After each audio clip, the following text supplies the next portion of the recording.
अध्याय 3 कर्मयोग भगवद गीता का तीसरा अध्याय एक सवाल से शुरू होता है और उस सवाल ने अर्जुन की उलझन और श्री कृष्ण के गहन ज्ञान को प्रकट किया। अर्जुन ने पूछा, हे केशव, यदि ज्ञान कर्म से श्रेष्ठ है तो फिर आप मुझे युद्ध के लिए क्यों प्रेरित कर रहे हैं? श्री कृष्ण मुस्कुराए और बोले, न कर्म से भाग, न ज्ञान में उलझ। अपना धर्म पहचान अर्जुन और निस्वार्थ भाव से कर्म कर। हिमालय के एक छोटे से गांव में शांति थी, बर्फ थी और जीवन था, प्रकृति के बेहद करीब। वहीं रहता था एक व्यक्ति जिसने कभी गीता का एक श्लोक तक नहीं बोला, पर उसका जीवन गीता के ज्ञान का जीवंत रूप था। उसका नाम था वीर सिंह।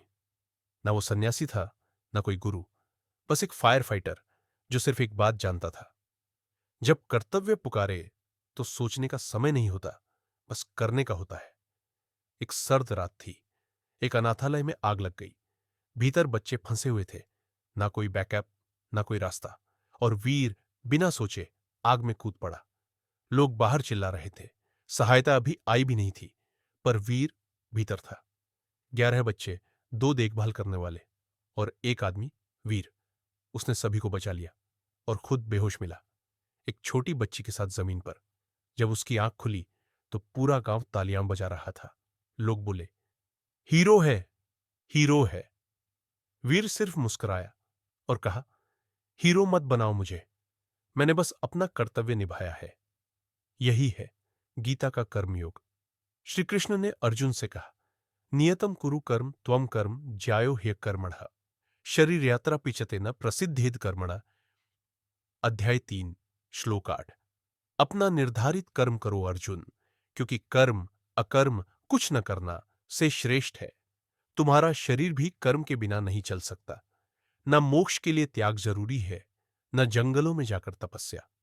कर्मयोग का मतलब है कर्तव्य करो, फल की चिंता किए बिना, अहंकार के बिना। अपनी भूमिका को यज्ञ समझकर निभाओ। वीर ने जब सब कुछ कर लिया तो ना कोई सम्मान लिया, ना कोई भाषण दिया। वो चुपचाप अपने फायर स्टेशन लौटा, अपना सामान साफ किया और अगली ड्यूटी के लिए तैयार हो गया। वही है सच्चा कर्मयोगी। और तुम्हें आग में कूदने की जरूरत नहीं है। तुम्हारी जिंदगी जहां भी तुम्हें बुलाए, वहां पूरे मन, सच्चाई और ईमानदारी से पहुंचो। तुम चाहे शिक्षक हो, डॉक्टर, माता पिता, कलाकार या एक साधारण इंसान, अपना कर्म करो, बिना डर के, बिना घमंड के, बिना किसी अपेक्षा के। जब कर्म अर्पण बन जाए तो हर छोटा काम भी पूजा बन जाता है। वीर की तरह जियो, अर्जुन की तरह सोचो और उस मार्ग पर चलो जिसे कहते हैं कर्मयोग। अंतिम संदेश, कर्म से भागो मत, कर्म को साधो, क्योंकि जब कर्म योग बन जाए तब हर पल में मुक्ति है। यह है बियॉन्ड कर्मा।